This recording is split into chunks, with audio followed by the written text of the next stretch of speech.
And that's what NFTs did, is they took like this very disaggregated, very decentralized kind of online community where nobody knows each other and gave them a shared identity and a place to talk. And so there was a lot of innovation happening. Hey guys, and welcome to another episode of the Startup Junkies podcast. My name is Harrison Kitson. I'm one of the hosts of the Startup Junkies podcast. We're at a special location today outside of our usual venue. We're here at the Go Rogue Studios recording. Don't know if you'll be able to tell in the mic quality today. I'm here with Daniel Koonce, my co-host. Hey Harrison, how's it going? Great, thank you. Very tired this morning. How are you? I'm doing pretty well.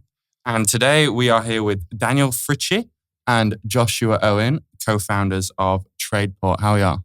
Doing well. Thanks for having us. Great hot day in Arkansas today. Oh, yeah. Lovely hot day. One of the hottest of the year, right? Oh yeah, Pretty sure. high 90s. It's awful. I love It's it. terrible. Okay, Yeah. It's too early for that. It's good that we're inside and we've had the AC running all day. Mm-hmm. It's fantastic. First thing we like to do is start off with your Wolverine origin story, a little bit about kind of how you guys came together, how you guys have founded TradePort, and kind of how you guys got into the NFT space and all that kind of good stuff. Yeah. We came together a long time ago. So Josh and I both grew up in the River Valley in Arkansas and actually met playing Little League Baseball when we were like 11 years old. Wow. Had been friends since through college. Kind of realized during college that we had a shared interest in entrepreneurship. Kind of went different ways after college and then came back together as we, started TradePort. Yeah, I have a pretty bad habit of if I want to be friends with you, you're going to stay friends, and I'll pull you into a business at some point over our journey. So, I mean, like the NFT space, I got into Bitcoin in 2012. So my first internship out of high school, I was building trading databases for a financial firm, and Bitcoin came across my desk. Back then, like nobody knew what it was. I remember calling Daniel at y'all's dorm room at the U of A. It's like Chance McBee and you. I was explaining this thing, and everybody's eyes were rolling, and they're like, "This is never going to be." I don't remember that conversation, so obviously I wasn't listening. Pretty late at night, they're like, "This is never going to be a thing." So I was kind of in the space, but back then, like if you rewind to 2012, like the only people who were like actually building in that space were like PhDs. Like you were working on Bitcoin Core, where you were like running a new blockchain, and I'm a developer, but that just wasn't my area of expertise. It came back up after I ended up building 2 projects in school. That's how I met Jeff Amrine. We did like a live streaming website for musicians and a payment platform for large NGOs. And then I grew up on a farm in the River Valley, so I wanted to see the world. So I traveled for about 6 years. But in 2017, I was in Zimbabwe.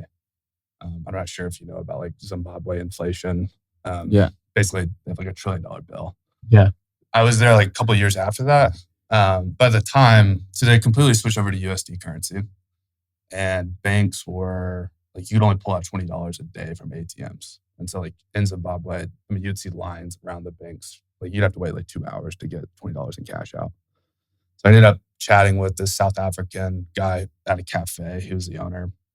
We hit it off. And he just asked me the super random question of like, hey, in the US, how much cash do you carry on you? I was like, well, like $20. Like we don't carry cash.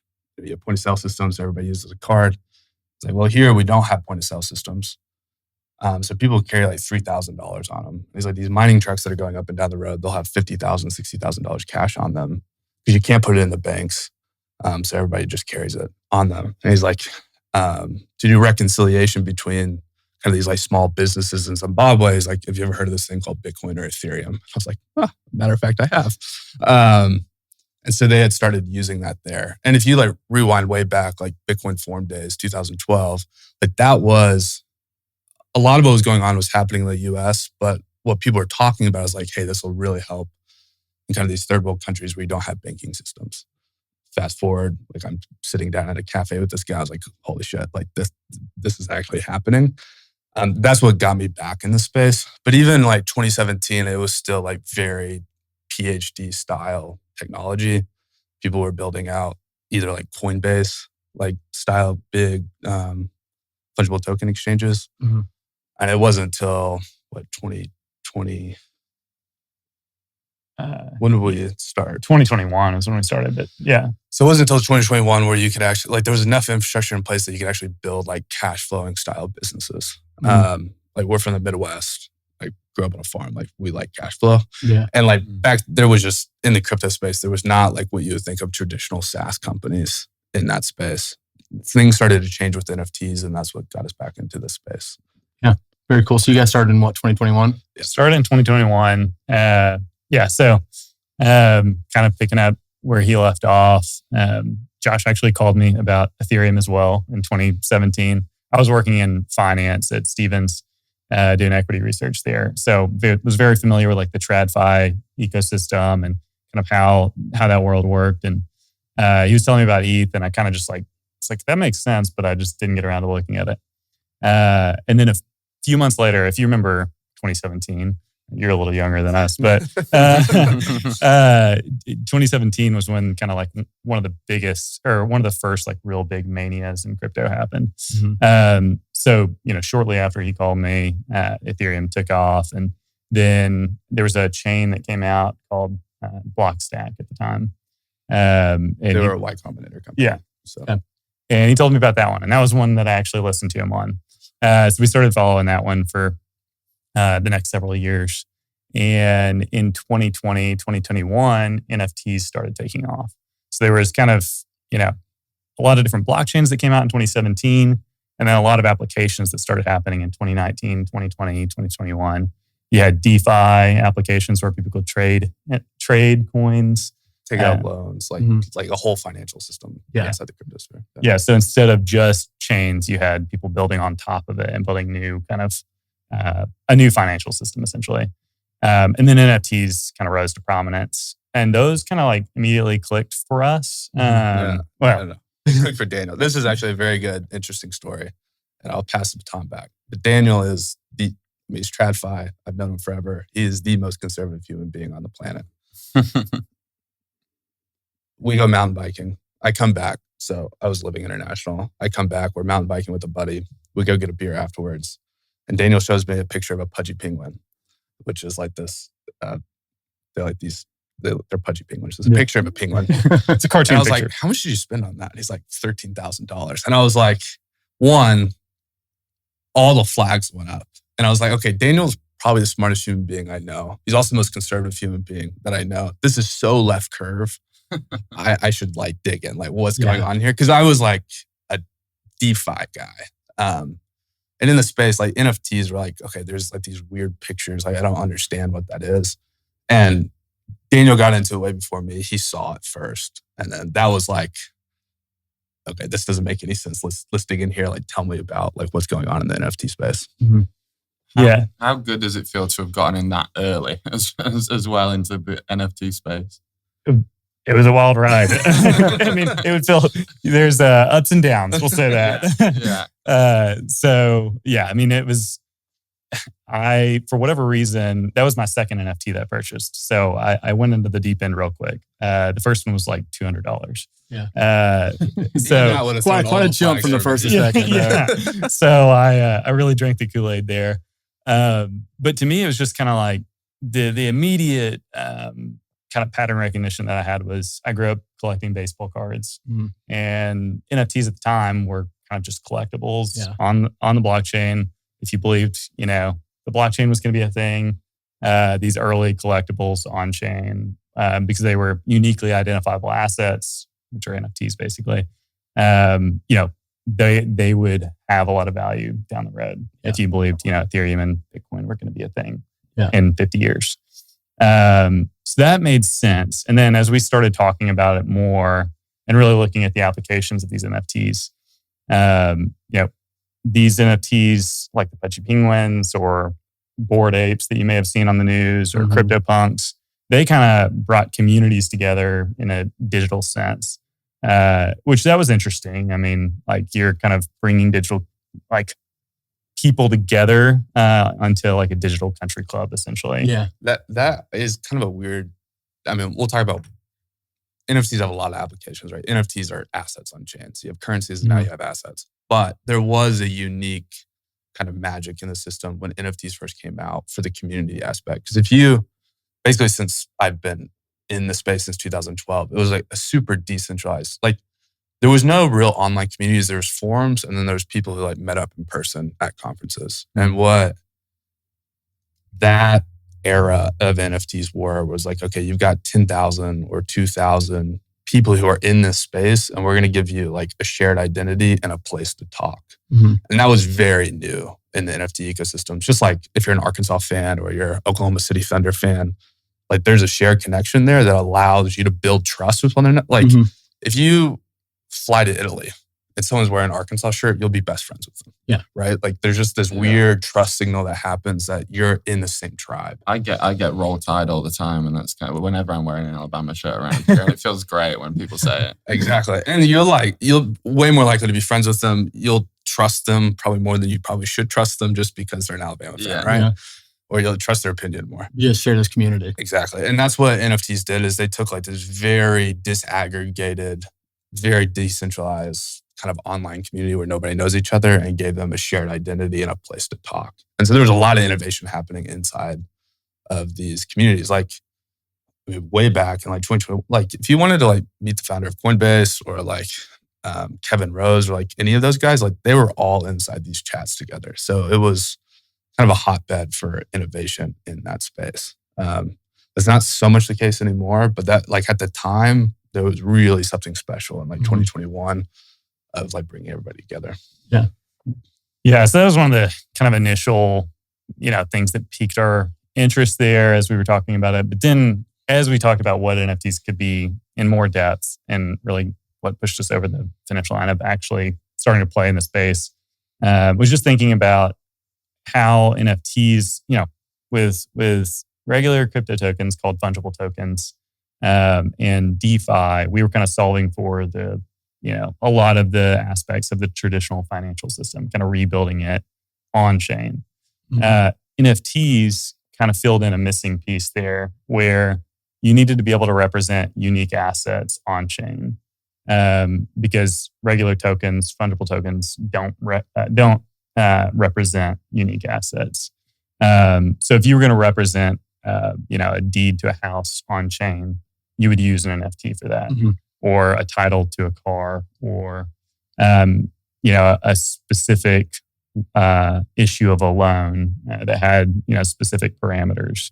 That would probably be represented as an NFT. So as we started to think about that, we're like, that's a long ways off. But if we can start building towards that, there's something really compelling here to kind of build into that system. Yeah. And for some of our viewers who might not know, what makes an NFT so unique? So an NFT is just like a protocol. And again, okay, what is protocol? If like the protocol everybody uses every day probably is SMS, right? It's a telecommunication protocol for like what a text message should look like. And it's got like the sender's phone number, it's got the receiver's phone number, it's got like the telecom network, et cetera. And then the message, like a payload. So an NFT is a non-fungible token. It is just a protocol, which is going, okay, we're going to create a pointer on chain. So like a token ID. So it could be 1, 2, 3, 4, 5, 6, whatever. And then it's going to have a pointer to like, it's called IPFS. So it's like permanent storage, which is going to have metadata on it, which is going to tell you what that is. So that metadata could include an image. It could include any number of attributes. So like, let's say that you're going to do a car. So like a 1967 Ford Mustang. Let's say that's token ID 1. And then it's going to point to permanent storage, which is saying, okay, this represents, year 1967, make Ford, Mustang, model Mustang. It's got however many miles on it. And then you can update those attributes at any time, right? And there's different terms for that. There's like permanent NFTs. So in art, you don't want to update things. So you want that to be a permanent storage. Yeah. But if you're doing like a title to a car, you want that to update, right? There's a lot of metadata that you want to update on the fly as things move. So that's what the NFT standard is. It's just a standard for representing assets on chain. And then you get a lot of benefits from this. It means like if it's in your wallet, like you own it. It's like a bearer bond. Like whoever bears that asset owns that asset. And so you can build like, very complex ecosystems around that. And we play in like the marketplace space. So you can build marketplaces for like unique digital assets. If you buy something, nobody's ever going to be able to take that away from you. You've got like permanent storage. And then you get a lot of features of blockchains, which payment rails and everything else. Yeah, okay, very cool. So you guys have kind of talked about your background, how you got to where you are today. Can you tell us a little bit about your company, TradePort, and what it is you guys do? Yeah, for sure. It might be helpful. That's how we got into the space. The way we started was, at the time, OpenSea, which is the largest NFT marketplace, was doing more transaction volume than eBay, right? So these were it was a massive. They hit like a huge with like exponential curve. 40 employees too, Yeah, or 25 or something. It was crazy. It was insane. Yeah. And so at the time, Daniel was saying we were following Stacks. Stacks was another blockchain, and they just came out their NFT standard. So we're like, we got on the phone. We're like, okay, if we want to move into this space, we've been in it. Like, we're very interested as consumers. Like, we actually want to start building here. Like, what is the learning pyramid?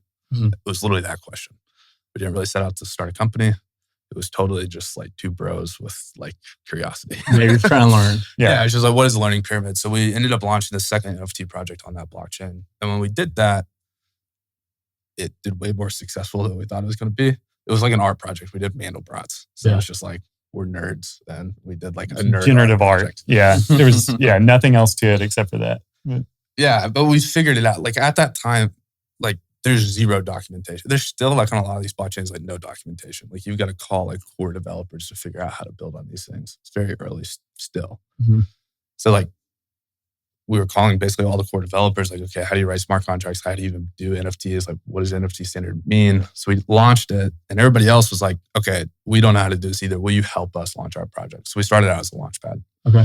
So we're just like helping people launch their projects. And then there was like nowhere to trade them, right? So you just like had this asset that you bought from a primary sale, but you want to buy that asset from me. There's no place to do that. Okay. So we started building marketplaces, and then 2 other marketplaces popped up. And this is kind of and going to where we are today, this was like the core insight. Web3 is very different than Web2 because all the data is public. We kind of know that intuitively, but there's a lot of changes that happen from like game theory. So if you think of like Amazon selling bottles of water and Walmart selling bottles of water, you could probably buy bottles of water from eBay, right? Mm-hmm. But they're all closed systems. Like, you can't see how much water is in Amazon's inventory. Yeah. Right? But they're not going to give you the access to that data. Mm-hmm. Same with Walmart. In Web3, you know exactly how much inventory every other marketplace has. So we have 2 competitors.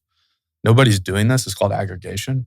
It was like, Dana and I were just on the phone. We're like, okay, we can see, because the smart contract's on chain, like all the data's there. It's like, we can see everything that's listed in their marketplace. Mm-hmm.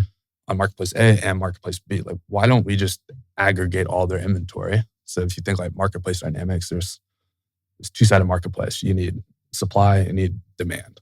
You're going to get demand if you have all the supply. Mm-hmm. So we just aggregated everybody's supply. And we were probably, I'm sure people were doing it in the ecosystem we didn't know, but it was very early. This is before Jim. This is before everybody else. So we built this aggregator. And what came out of that is to do that, you end up building like a universal data model for what assets should look like and kind of what the business mechanics are. Not to get too technical, but you can imagine Marketplace A, the way they run their system is going to be very different than Marketplace B. They're going to represent data differently. Like, what a listing looks like is going to be different. The way you buy that listing is going to be different from A, B, and C. And we're like, okay, if we want to aggregate this, we're going to have to build a universal data layer. And that was kind of like the aha moment for us, where we go from being just like a bootstrap, just 2 dudes bootstrapping. Mm-hmm. And we had hired a couple employees, but again, it was just all bootstrapped, to, this is very powerful, because with that model, what it allows us to do is now we can aggregate every marketplace across every blockchain, regardless of the underlying infrastructure. It's going to be very hard to do. But if you do that, you basically just aggregated all the world's digital asset supply. Mm-hmm. And Yeah. So kind of what was, interesting there that stuck out to us, we were like, how do you solve this 2-sided marketplace problem? Because we were building a marketplace. Mm-hmm. But as Josh mentioned, you could aggregate the supply. So you really only had to solve for one side of the marketplace problem, which is very different than what you might experience in Web 2. So looking at how that worked in kind of like one specific blockchain, just with kind of like, the regular PFP collection NFTs, and then thinking about how that could expand to all the different use cases that NFTs could be across all the different chains and marketplaces, we started to see how big of an opportunity that could be, basically to just have all of the supply of every NFT on every chain available for users. Because no one was, and still no one is, doing that fully yet. That's a super compelling position to be in. And yeah, no one's quite made it there yet. That's what kind of separates you guys. Right. It's kind of just a unique marketplace where full transparency, basically. Yeah, so it allows you to, as a user, it's like, or as a B2B company. So this is exactly what TradePort does. So we're a multi-chain NFT marketplace and infrastructure company. So we allow you to create assets on any chain that we support. We allow you to buy, sell, bid, do any marketplace action on our order book or any other order book with developer tooling. So you don't have to, like, if you're a company coming in and it's like, okay, your IP is getting listed on marketplace A, your engineers don't have to go figure out how to integrate with that. You can just use TradePort and you can route orders wherever you want. And then we run our own B2C marketplaces. So obviously, like, our business is a transaction volume-based business. We want as much transactions going through our order book as possible. So we have developer tooling, so you can do that automatically. So we have, like, a lot of the market makers, all the wallets use us. A lot of the marketplaces use our tooling to, again, use order book transactions. And then we have the consumer side as well. Consumers are really important because they've got a lot of the inventory. So if you're the dominant marketplace, like on Sui, we're 94% of all transaction volume. They're all going to list to you. And so that's the game that we play in, is get as much of the supply in our order book as possible and increase transaction volume. Very cool. So you guys have talked a lot about kind of the intricacies of building your marketplace and the intricacies of building NFTs and some of the potential benefits, like how it builds community and it can represent real life assets. I think there's probably a lot of misunderstanding within the space of people not realizing that NFTs can do all of that. Is that kind of an issue that you guys have faced in building this marketplace, in kind of educating people on what an NFT is and what it does?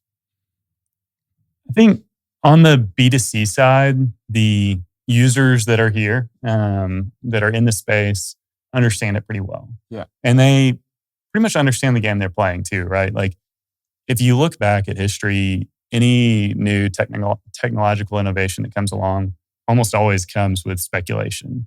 Back even, when railroads were being built, there was all sorts of speculation that went around that. And the technologies that were surrounding that, there was tons of speculation. And a lot of it just ended up not coming to fruition. But it laid literally the groundwork for, railroads and the capital necessary to do that. So the users here understand that, like, a lot of the activity that is happening right now is pretty speculative. Like, they're trading these NFTs that don't have a ton of real world use cases. But they do have, some historical provenance and blah, blah, blah. But they understand it. On the B2B side, the Web3 native companies understand it pretty well. We have faced a lot of, barriers in trying to explain why you might want to use NFT technology to Web2 companies that we try to sell infrastructure to. I think a lot of them are kind of playing the wait and see game of, well, I kind of understand it, but I just want to wait and see if it's a real thing or not. Because they've just seen, Bored Apes on TV, and how crazy those prices got, and they just don't really. It kind of clouds the judgment of what it actually could be. And that's part of kind of why I asked the question, because I know if I go home today and I sit with my dad and say, "Oh, these guys have founded an NFT marketplace," and it'll say, "Oh, those things that are online, the little monkeys that are online, like what even is that? What kind of benefit does that have to the world?" And I think that's still probably an issue for the common person that doesn't necessarily have a deep interest in the NFT space. For sure. I mean, for us as a company, like infrastructure company, if you kind of, one way to model it, like a mental model we have, is like, if you think of like eBay in the beginning, like they were trading like Pez dispensers, like collectible Pez dispensers. But the infrastructure they built was a marketplace. Now you can buy anything on eBay, right? So that was like the core infrastructure. It started with Pez dispensers, don't have a lot of utility. It's like very niche. Some people very value them, but I assume we don't. but they laid the groundwork in the infrastructure where you could end up trading anything. And that's the same way that we're playing, which is, okay, you have these NFTs.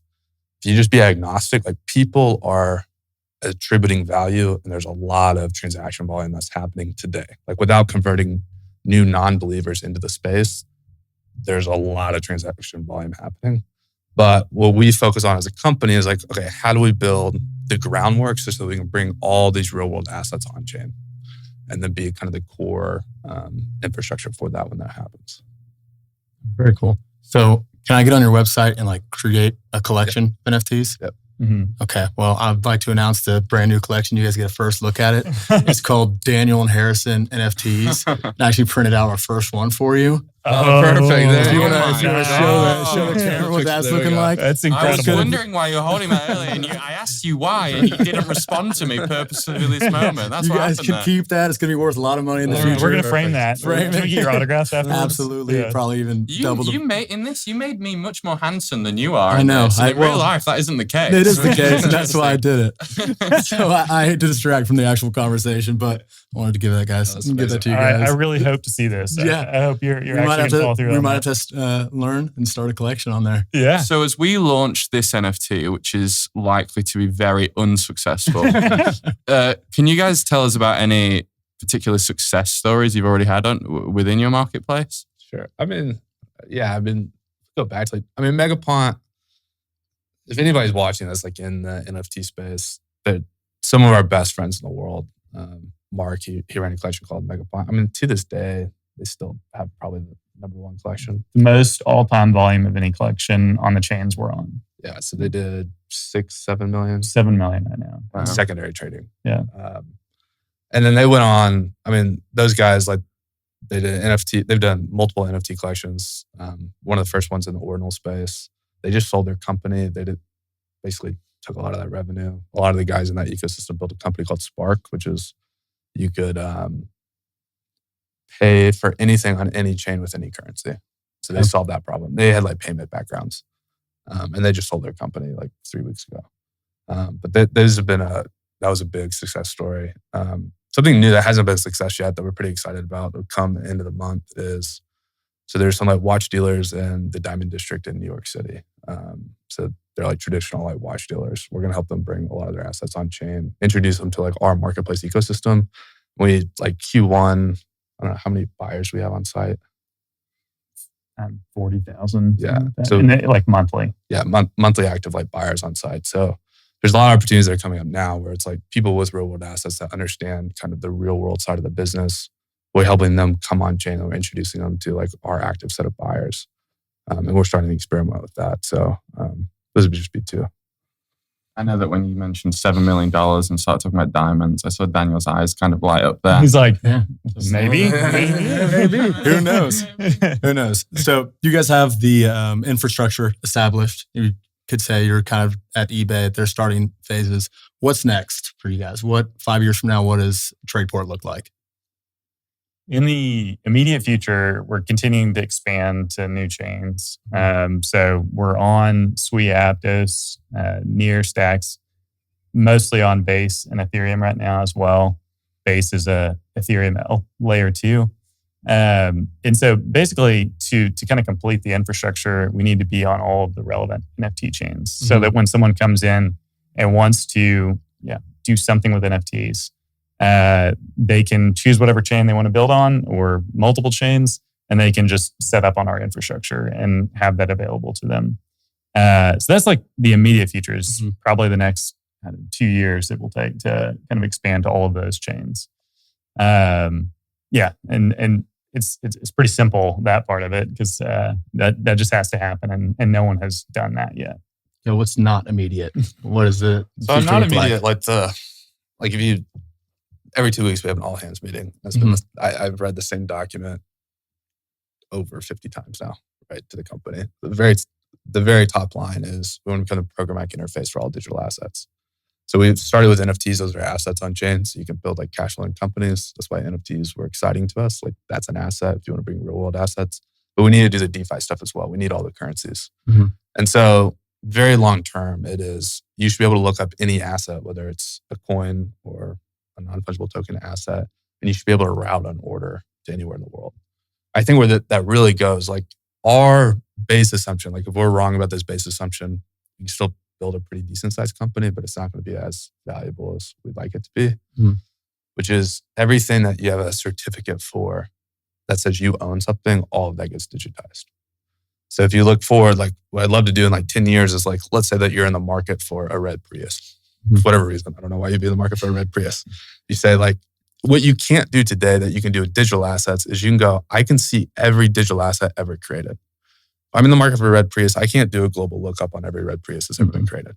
It would be very nice if you could. You could. And you go, okay, I want to see everyone that's for sale across all these used car dealers, like all the dealership lots. And for whatever reason, I wanted like a 2005 red Prius. I don't even know if they were making them then. I think they were, with 30,000 miles on it. And you could filter and sort for that specific asset. And then the one you want is not for sale. So, but I can place a bid on that item and the user's going to see my bid and say, okay, yeah, I'd sell it for whatever. There's probably be like $1,000, right? For a 2005 red Prius. But you can do that across every vertical. And that's what's exciting to us is like, look, we do a lot of volume trading monkey pictures. Like that is just like the truth. But that infrastructure will be the exact one, whether or not you're buying, a $30,000 watch, or you're buying a red Prius, or you're buying or a mortgage-backed security. All of that will be in the NFT infrastructure. And so if you fast forward 10 years, it's like, we have all the infrastructure so we can build it ourselves. You can come to the site and build any of this stuff. But laying kind of the core infrastructure that we can build like much more mature assets, and those companies can have a lot of security bringing that stuff on chain. And that's what we're going. Very cool. Do you see that kind of? You go. I was just going to say that to dive further into the red Prius example, red Prius or like a house is a good example of this. NFTs are really good at providing information on provenance, like who has historically owned an asset and where that asset has traded before. Right now, we have a lot of gatekeepers for that information that are quite expensive to access. So with cars, you have Carfax, right? With homes, you have to go through a title company and you have to pay like several $1,000s to find out if there's any liens against this property, if all the historical kind of ownership data is correct.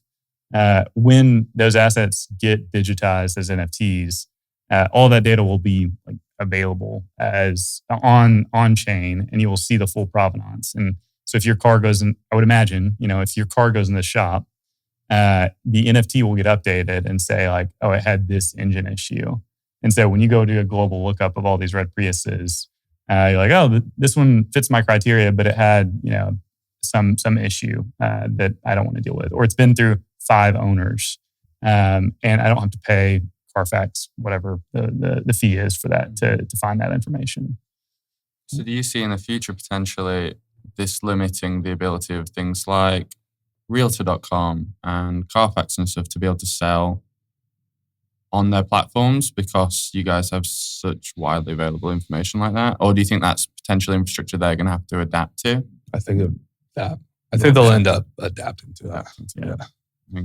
And I think we've glossed over the infrastructure piece a little bit in that right now, if you come into the ecosystem and you want to build something to do with NFTs and you're not using infrastructure like ours, you're going to have to hire several engineers to go build out this system.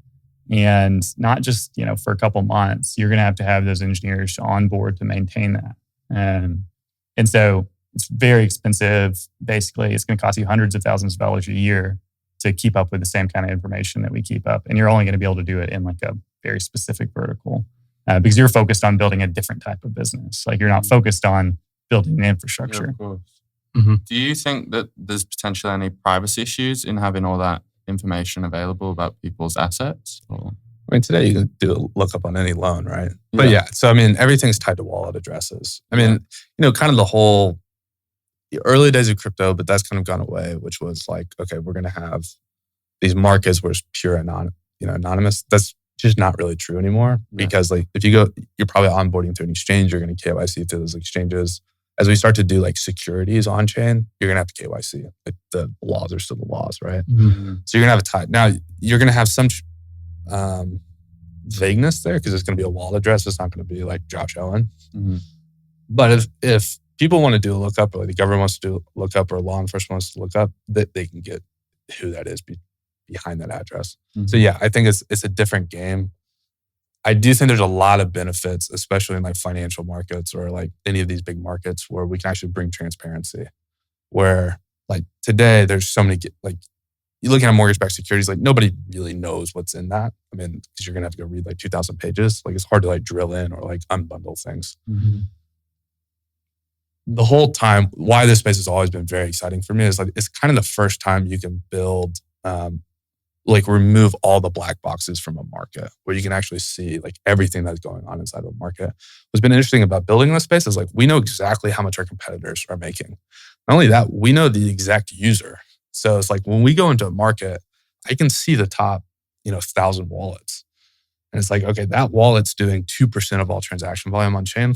If I want to get 2% market share, I just have to convert that user, right? Mm-hmm. And like you can So if target. we can figure out who they are, then we can message them on Twitter. And yeah. I mean, that's how we do. That's how we grew. I mean, like we have a big part of our competitive advantage. Like when we started aggregating way back, like 2 years ago, it was like we had 0 market share and we're competing against kids from like Stanford, right? Mm-hmm. And it's like, okay, in 3 months we have 75% market share. It's like, well, how do we do that?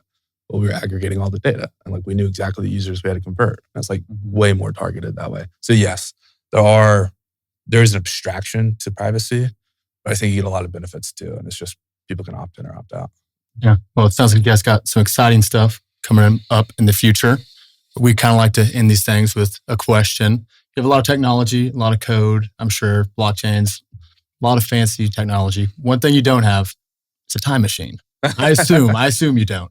But haven't figured that one out. Haven't figured it out yet. But if you did have a time machine, go back in time, give yourself a piece of advice, what would it be? And it could be as far as that you can go to yesterday and tell yourself something, or it can be 15 years ago.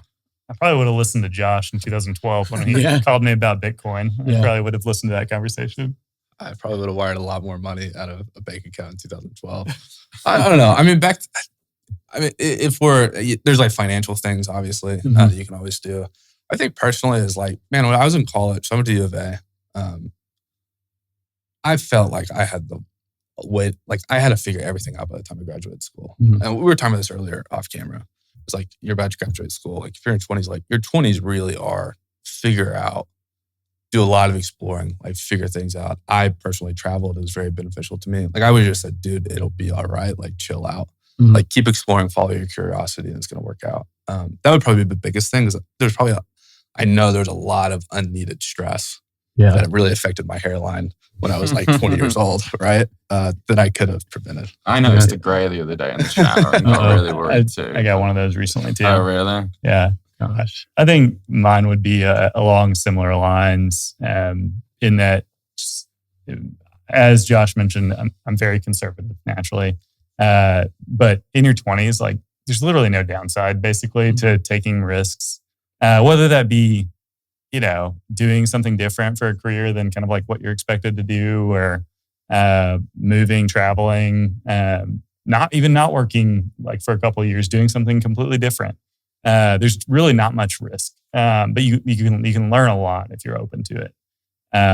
So I probably would have just told myself to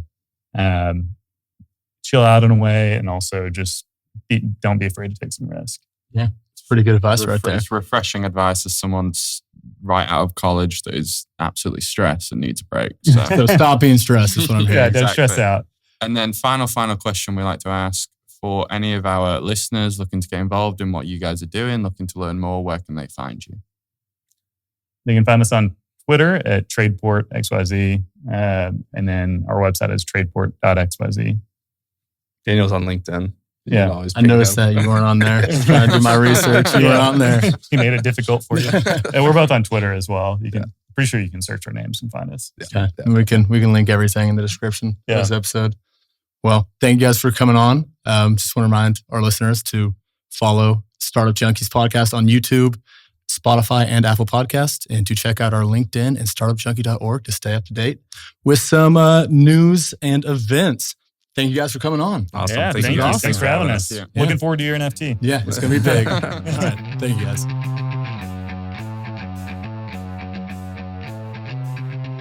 Ecosystem builders, entrepreneurs, chambers of commerce, mayors. If you're interested in taking your economic future into your own hands, we've got a book that can help you. Creating Startup Junkies, Building Sustainable Venture Ecosystems in Unexpected Places is the guide. It's a little bit inspiration. It's a little bit toolkit. What it will allow you to do is take your economic future into your own hands and build a sustainable small business, innovation, and entrepreneurial ecosystem in your backyard. If you'd like to hear more, check out creatingstartupjunkies.com. The Startup Junkie podcast reaches over 100 countries and has had over 100,000 downloads. If you're interested in reaching some of the most motivated and engaged innovators and entrepreneurs on a worldwide basis, give us a shout.